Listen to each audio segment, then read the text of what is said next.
good afternoon, everyone. I was tagged by the beautiful Bobbie at Mother of One here on YouTube, and it's a Tuesday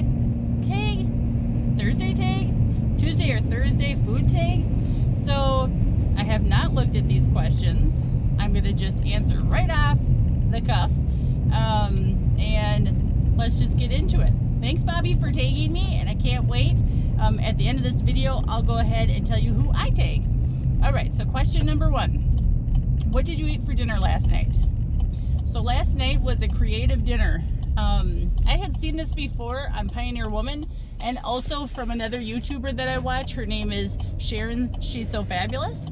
But it's putting hash browns, like the shredded hash browns, into the waffle maker.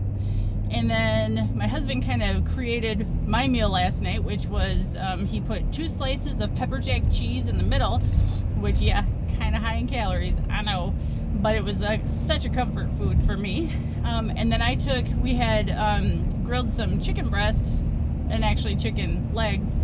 So I took the meat from the chicken legs and I sprinkled it over my waffle. So it was like chicken and waffles. So good. It was actually hash browns. That was my supper last night. It was yummy. Okay, number 2. If you could make one food calorie-free for the next year, what would you choose? Chocolate. Ding-a-ding-a-ding. That's my addiction, is chocolate. So, yes, if I could make that calorie-free, you bet your booty I would. And if you want to know specifically, it's not just chocolate, because there are some nasty chocolates out there. I guess mine is more of like a pastry, usually the Hostess snacks or anything in the bakery department. That's my downfall. Okay, number 3. How often do you go grocery shopping?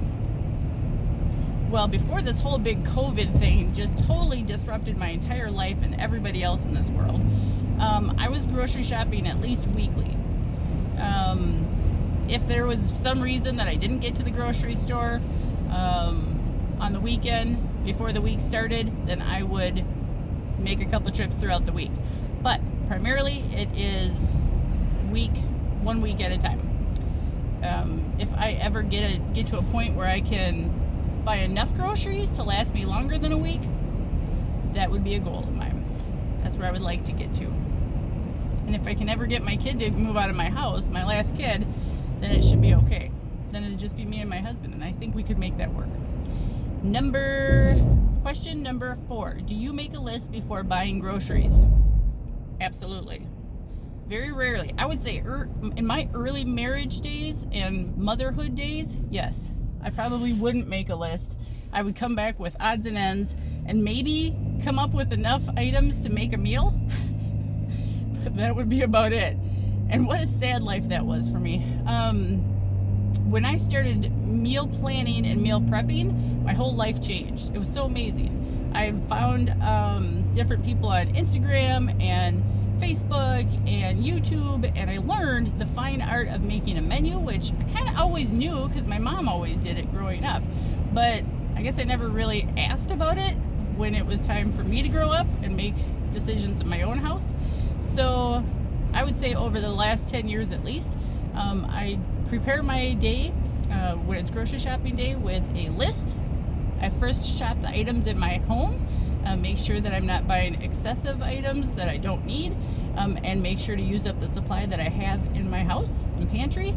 And then I check out all the local ads. I have an app called Flip, and that lets me go and browse through all of the local ads, the grocery stores in my town, and I find out what's on sale, what's not. And then I'm not to the point where I'm couponing yet, but I could see myself maybe doing that sometime in my life. And then I make a plan of attack, and I will hit up like 3 or 4 or 5 different grocery stores so that I get the best deal at each store, and then I have my menu all laid out. That's a long answer. That's what I do. Number 5, list 3 things that can always be found in your kitchen. 3 things that can always be found in my kitchen. Always? It's a big word, always. I would say peanut butter, ketchup, and soda. Those are kind of staple items. If there's no soda, then there's Kool-Aid. Sugar-free Kool-Aid, of course. If there's none of that, then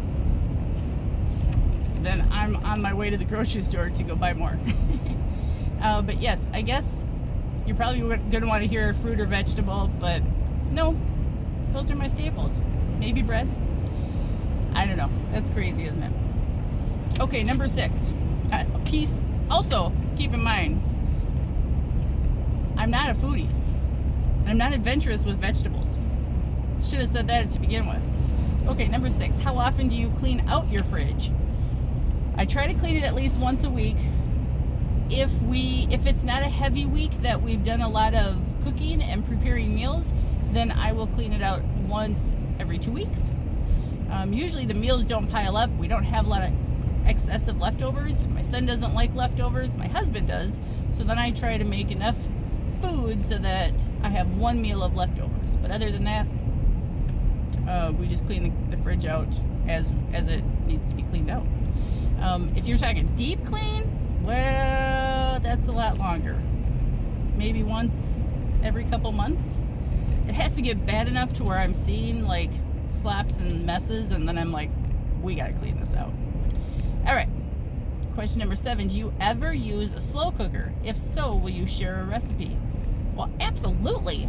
Ooh, yes. I use a slow cooker at least once a week, sometimes twice a week, and that even goes in the summertime, just because we don't like to turn our oven on in the summer as often as we do in the winter. One of my favorite meals in the crock pot is something called barbecue. So you just take ground beef, you brown it before you put it in the crock pot, you add any kind of toppings that you want to flavor the meat.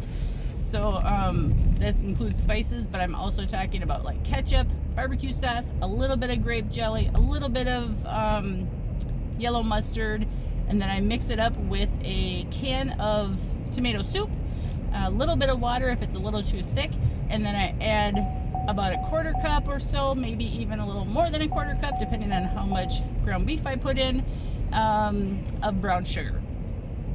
I could write all that out for you in the description box below, but that would just take too long. Okay. Number 8. How often do you try a new recipe? At least once a week.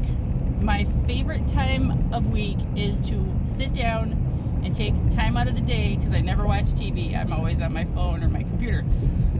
But I will watch Pioneer Woman at least once a week, and I love it when she has new recipes. But if she does, or new episodes, and if she doesn't, then I'll go back into my Netflix and watch old episodes. But I make it like, a weekly thing to watch her, and then my goal is to at least pick out one new recipe of a meal that she's making, and then I change the recipe most likely to my liking, and then I make it in my own kitchen. So she's a big inspiration for me and the meals that I make sometimes. Other times I do try new recipes out, like on Instagram. If I'm following someone and they made a really delicious meal that's mouth-watering, then I'll probably want to make that too. All right. Question number 9. What is the most delicious meal or meals you make? Boy, that's a loaded question. I cook to eat and to feed my family, but I am not a cook.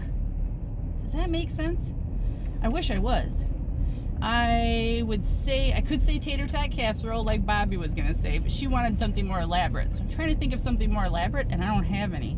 So I love my tater tot casserole. I love my lasagna that I make from scratch. That's good. Yeah. We're talking food and meals. Those would probably be my best hitters. Or that barbecue in the crock pot, like I said. Again, I'm not as adventurous as you would think. I don't know if I've led you astray. Okay, last question. Question number 10. Share at least one thing that is currently in your kitchen, even though you don't like it. People, let me tell you this story. Sorry about this. I have cloves of garlic in my kitchen windowsill. I don't like garlic. And I will clarify. I don't like the smell of garlic on somebody's breath. It is like one of the most offensive odors that I cannot stand. Sorry for anybody who's my friend that likes to eat garlic and breathe on me all day long. But I can most times smell it from a mile away.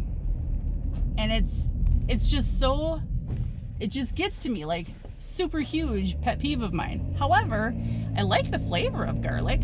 I like adding garlic to my food. And in fact, the house that we just moved into has a whole row of garlic in one of the raised flower beds from the last people who lived there. So we're gonna have garlic regardless this spring and summer. But I just can't stand the smell on someone else's breath. I can't stand the smell on my own breath. And you know how when you eat something garlicky and someone else eats something garlicky and it cancels each other out? Most times that works for me, sometimes it doesn't. And I'm probably just as offensive to someone else. Nonetheless, garlic. Sorry. Onions too, they're kind of high up there in offensiveness. All right, so the person who I'm going to tag next, who will answer this? I would say Jordan Chops from Clyde's Daily Life, but he's probably not going to do that. So, yeah, I just don't know who I want to tag. I'm going to leave it as an open tag. Anybody who wants to do this tag, feel free, people. Let me know if you did the tag. You know, send me a message on Instagram or email. My address is activerachelAnn@gmail.com because I want to know and I want to come watch your video because I'm so excited to know. Okay. Anyways, thank you everybody for watching. I hope you guys have a nice day. Thank you all to these new family members of the Active Rachel Ann family for jumping on my channel and watching my videos. I appreciate it. I'm at the grocery store now, in fact, and I'm gonna go pick up groceries for this week. Yay! Okay, we'll talk to you guys later. Thanks, Bobbie, for tagging me. Have a good day.